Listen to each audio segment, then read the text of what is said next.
Kumusta naman kaya mga kabayan? Ayaw, nadidinin na naman. At siyempre, magpapakita na naman tayo ng masarap na lutaw. Isda ang ating lulutuin niyan. Tayo naglagay niyan sa baw ng pineapple chunks na yaon. Nagagamitin din natin sa lutaw. Tapos ito, sinaid ko yung laman ng ating tomato sauce na yaon. Pinapamintahan natin yung tomato sauce mga nasa 1 kutsarang mahigit. Tapos itong paminta, mga kulang-kulang kalahating kutsarita. Maglalagay din tayo niyang fish sauce na yan, yung extra virgin anchovy extract na yan, mga 1 kutsarita. Tapos maglalagay tayo ng white sugar. Yan 2 kutsara para matamis. May tamis ng pag-ibig.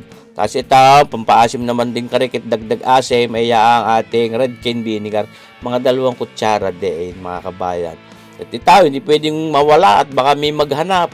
1 kutsarang oyster sauce ng Mamasitas ay napakasarap niyan.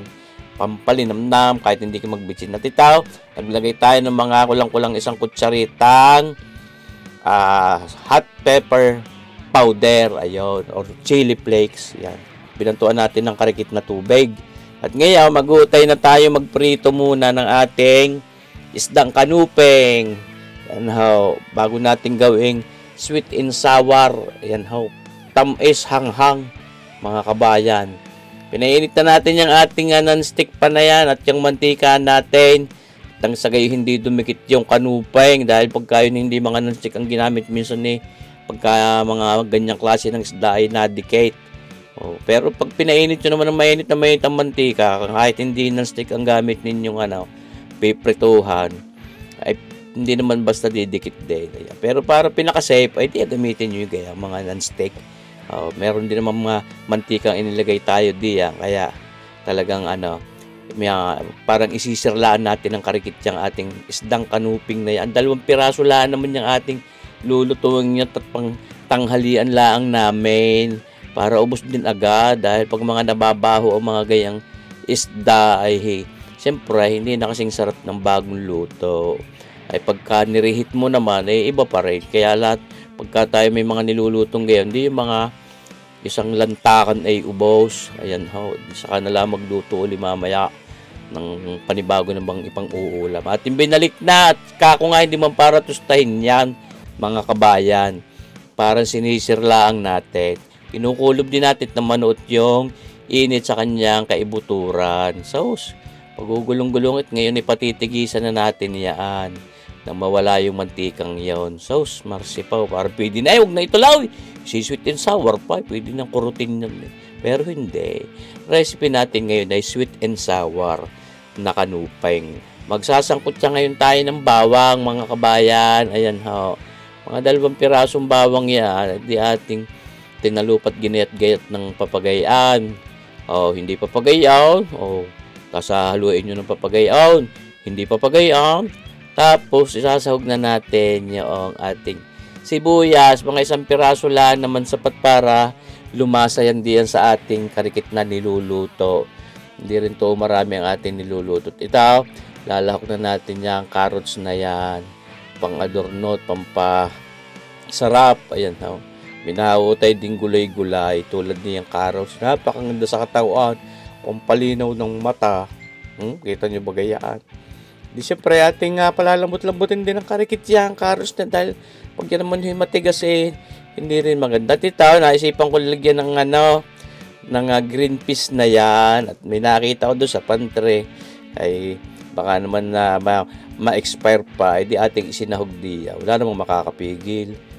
Tapos ito ang ating bell pepper na pulang yan, hindi po pwedeng mawala sa sweet and sour. Nakaw, ay kailangan natin yung bango niyan. Hindi na may yung lasa din, siyempre, pero masigit din yung bango. At ito, ating ilalagay na din yung ating binanaw na mga pampalasa, yung panimplang yun, mga kabayan. At talagang naririyan ang sarap sa ating mga binanaw na yung panimpla. Yan ho, ating pabubulakin. At nang sagay, mapasahog na rin yung ating isdang kanuping diyan. Kapag laway, sus marasipo. At ibabantuan ng sabaw. Nang sa ganun na may marami rin maihapla sa kanin, mabahaw man umasinaing na bagaw. Pwede, mga kabayan. Yan ito, ilalahok naman natin ngayon yung pineapple chunks na yan. Pineapple tidbits kung tawagin din, pag medyo malilinggit. Ayan, pagka medyo malalaking gayaan, hindi pineapple chunks. Kulaw, ba't nang lumambot din ang karikit yung pineapple at nang mapabulak natin. Ayan ho, nilalak na natin itong ating isdang kanuping. Nalimutan ko ang tawag sa English diyan sa isdang yan, pero napakasarap din huli ang isdang yang kanuping. Para naglalasang tabi sa kaway, alimango din, alimasag ang laman niyan. Para din yung dalagang buker, mga kabayan, dalagang buker, dalagang bukaid. Nanhaw, at ipagugulong-gulungin din lang yan di, at nang siyempre ma-infuse din yan sa kaibuturan niyan yung ating panimplang ginawa, yung ating sweet and sour na yaan. So, ibaga ho, sana masubukan nyo din magluto ng papagarne.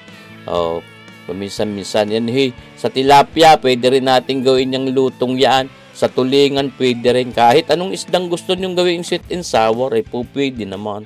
Wala namang kukontra Oh, napakasarap naman na yan pag may mga ganyang manamis-namis na manghang-hanghang na maasim-asim na may alat na karikit na napakasarap. Ay sus mercy po, tawari. Shoutout nga pala ulit kay kabayang Chef Warpreak na kabe-birthday lang no, isang araw. Belated happy birthday sa iyo. Mga kabayan, sana nabasa mo yung pagbati ko sa iyo kabayang Chef Warpreak diyan sa Chicago, Illinois. Ating kaibigan taga Rosario, Batangas, at saka sa kanyang mga kasagpi diyan sa Chicago, Illinois, sa kanyang boss, si kabayan Jeff Stubbs, at doon sa kanyang magandang girlfriend. Okay, kabayan DJ, yung mga kasagpi diyan, mga kababayan natin diyan sa Chicago, Illinois, kasabahan ni kabayan Chef Warpreak Warwin Guerra. Happy birthday uli sa iyo, kabayan. Ito, ating lalagyan na yung sabaw natin ng pampalapot ng karikit. Huwag susubrahat, hindi man yan lumay. Babanaw-banaw yung papagay. Malakas ang apoy, na maganda ang lapot. Para naman na may karikit na kapal ang ating sabaw na yan. Gusto ko nga i-shout out din si kabayang KL Valencia na taga Lipasite. Salamat sa yung laging panunuor, kabayang. Kita nyo baga ang itsura, sulak ang papagay, naglalapot-lapot na ng karikit yung sabaw na yan. Aba, mga kabayan, subukan nyo ring lutuin na rin, simple-simple lang naman. Kayang-kaya nyo rin. Kay kabayan dyan, Jaime Hain, yan, nagpapa-shoutout ulit, doon daw sa kanyang pinsan baga, kung ano-ano, si Dian Morilla, tsaka doon sa mag-asawang Sheila Marie at JR Morilla, at sa anak na si Terdy. Ayun, kay John Jaime Hain, shoutout. Kaya pinatay na natin ang apoy, mga kabayan, at may carry over cooking pa rin yan. At baka naman mag-evaporate yung ating sarsang yung sabaw, ay sarap nung ihapla sa kanin, pwedeng sakulain. At ito, ilalagay na natin diyan sa ating dish na yan, kung ano bang tawag diyan, kung bangkok baga, basta yung ating lalagayang iyan. At ito, ating sasapaw na yan, mga nilahok natin yung napakasarap sauce. Mga kabayan, kaya hindi napa-only rice din ay wong ko naman.